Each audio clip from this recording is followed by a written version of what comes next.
penerangan. Okey, yang ni. Contoh, pilih gambar. Gambar apa tu, Zara? Dagu. Okey, macam mana dia dagu? Dagu di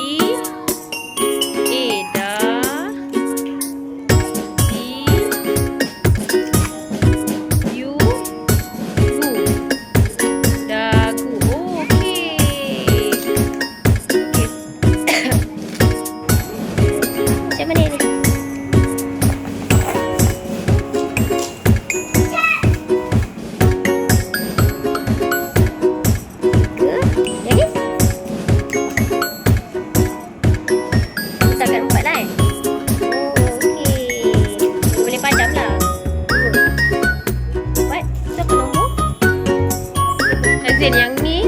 Okey, dia kata guru menyebut nombor, murid cari apple, lekatkan apple pada pokok. Okey, cikgu nak nombor 1. Nombor 1. Lekatkan dekat pokok. Okey, nombor 3. Okey. Ni cara nak buat ni. Padankan huruf kecil dengan huruf besar.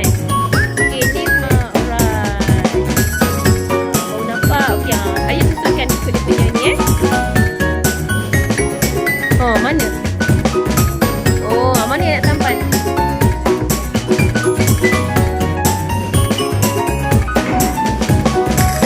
Mari kita mengira.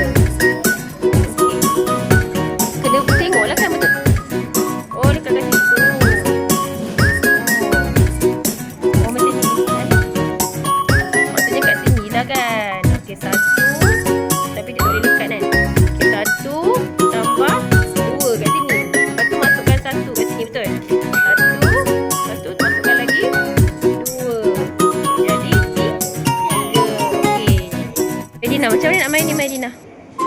Tunjuk cikgu Musa. Nak pada nombor.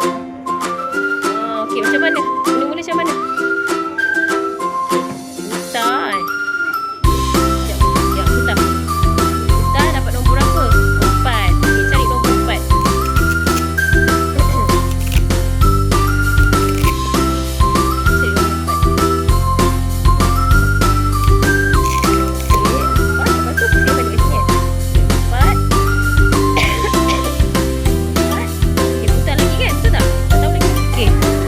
Dia nombor 1, kalau dia 1